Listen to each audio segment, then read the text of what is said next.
একটু ভেবে দেখুন, যদি সবকিছু করতে সক্ষম দুইজন খোদা থাকতো, একজন বলতো সূর্য উঠুক আর অন্যজন বলতো সূর্য না উঠুক, এখন বলুন তো কার কথা চলতো?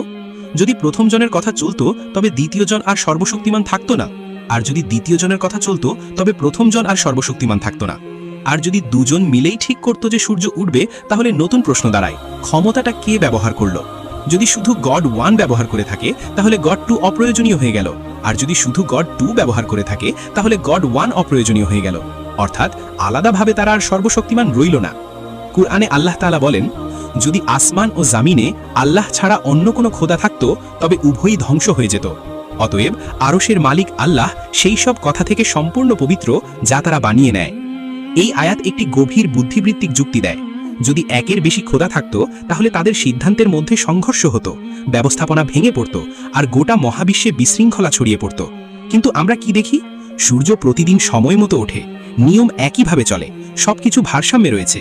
এর অর্থ একেবারেই স্পষ্ট, হুকুম দেওয়ার মালিক একজনই।